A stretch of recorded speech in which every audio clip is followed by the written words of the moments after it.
आज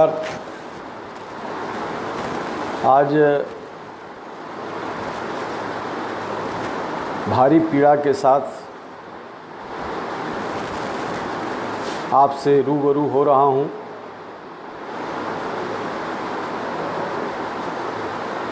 बिहार का गौरव, इस देश का गौरव सुशांत सिंह राजपूत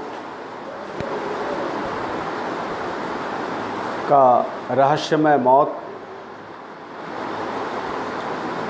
मेरे मन को स्वीकार नहीं कर रहा है। मैं मानता हूँ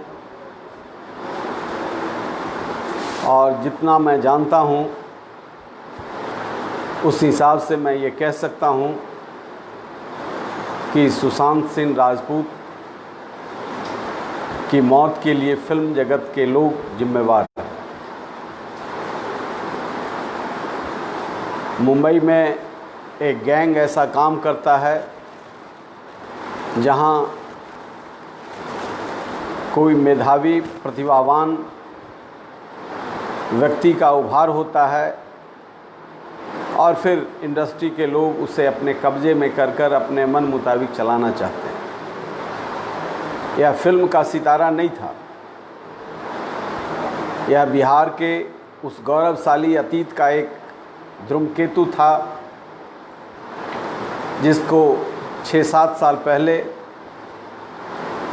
मैंने देखा था और हमसे मुलाकात हुई थी दिल्ली में। मेरा मन स्वीकार नहीं कर रहा है कि बिल्कुल सामान्य तरीके से लोगों से मिलने जुलने वाला व्यक्ति, स्वतंत्र विचार का स्वाभिमानी नौजवान आत्महत्या करेगा। परिस्थिति पैदा की गई और इसलिए मैं मांग करता हूं कि बिहार सरकार तुरंत एक टीम का गठन करे और इसकी सघन जांच हो, इंडिपेंडेंट तरीके से इसकी जांच हो।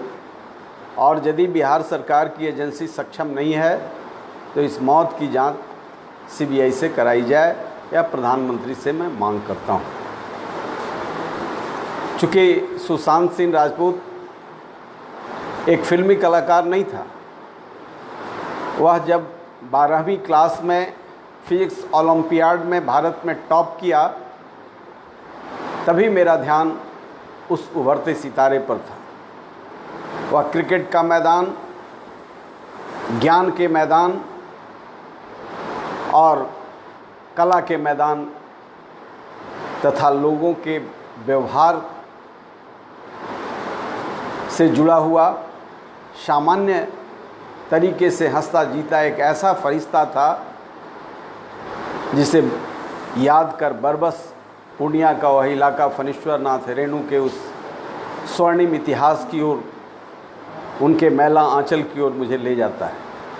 वह पूर्णिया वही है जहाँ से यह उभरता हुआ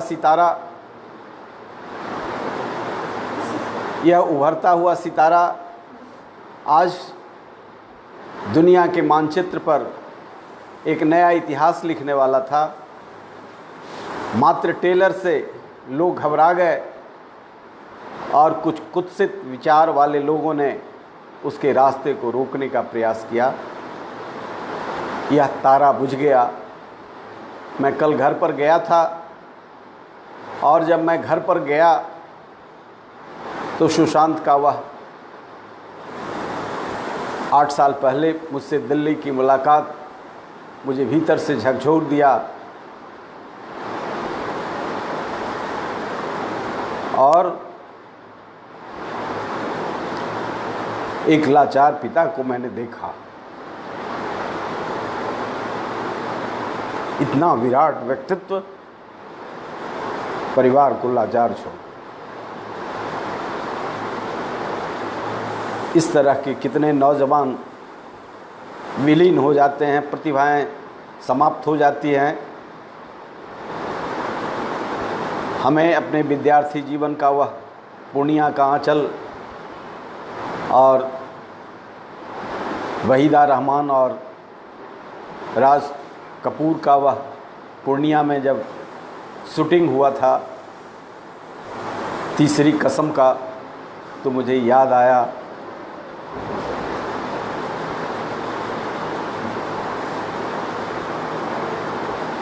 रेनू की इस मिट्टी में कितनी कला है, कितनी शक्ति है, कितना ऊर्जा है, हम उसे संभाल नहीं पा रहे हैं।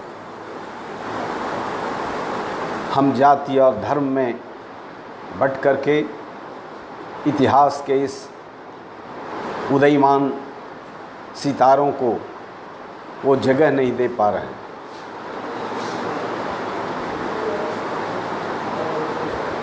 तो मैं मांग करता हूं कि प्रधानमंत्री जी, आप इसकी जांच सीबीआई से कराएं, और मुख्यमंत्री जी आप, मैं राजनीति के कारण नहीं बोल रहा हूं, दम तोड़ रहा है प्रतिभा। ये वैसे कलाकारों में नहीं हैं जो अपने जीवन के अन्य क्षेत्रों में पिछड़ गया था। फिजिक्स ओलंपियाड का टॉपर, इंजीनियरिंग का टॉपर और कला के क्षेत्र का एक नया सितारा नहीं रहा, दिल पर भारी चोट पहुंचा है। भारतीय सब लोग पार्टी की ओर से और मैं अपने ओर से भी यह संकल्प लेता हूं कि अब ऐसे उदयमान कलाकारों के लिए बिहार में सुशांत सिंह राजपूत के नाम पर फिल्म सिटी का निर्माण करेंगे, और महाराष्ट्र के मुंबई के उस घिनौने वातावरण में जो हमारे नौजवान पिस जाते हैं, जिनको आसमान छूने की ताकत है, उसे बीच में ही यदि वह स्वाभिमान से समझौता नहीं करता तो उसे बीच में ही रोक दिया जाता है। हम इन प्रतिभाओं को अब मरने नहीं देंगे, इसके लिए भीख भी मांगना होगा। तो हम बिहार में इस उदयमान कलाकार के नाम पर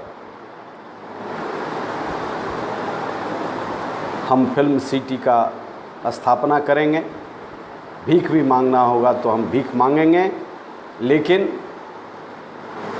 Bengal, Bihar, Uttar Pradesh, Nepal, Burma, north east के जो कलाकार हैं, कलाधर्मी हैं, उनके लिए निश्चित तौर से हम लोग बिहार में एक फिल्म सिटी का निर्माण करेंगे। यही सुशांत सिंह राजपूत के प्रति सच्ची श्रद्धांजलि होगी। आज हम पार्टी की ओर से संकल्प के साथ इस बात को दोहराते हैं, और तभी हमारे मन पर जो ठेस पहुंचा है उसमें शांति मिलेगी। हमारी पार्टी इसके लिए इस काम को जुनूनी तौर पर ज़मीन सरे ज़मीन पर लाने का प्रयास करेगी, और इस महान आत्मा को हम इस नमन करते हैं, उसकी तेजस्विता को नमन करते हैं। सरस्वती के इस वरद पुत्र के अचानक जाने से बिहार ही नहीं, राष्ट्र को भी एक गहरा सदमा पहुंचा है। मैं ये नहीं कहता, बॉलीवुड के भी जो सकारात्मक सोच के कलाकार हैं, सृजनात्मक चिंतन के लोग हैं, उनके अंदर भी एक मातमी माहौल है। मैं इतना ही कहूँगा कि उनके शुभचिंतक, उनके परिजनों, उनके फैंस, नौजवानों, युवाओं का मैं आह्वान करता हूँ, यह कठिन दौर में धैर्य धारण करने की ज़रूरत है, और आगे कोई सुशांत ऐसे अंधकार में शांत ना हो जाए, इसके लिए हमें संकल्प लेना है। फिर हम अपने सभी साथियों की ओर से इस महान आत्मा को नमन करते हैं।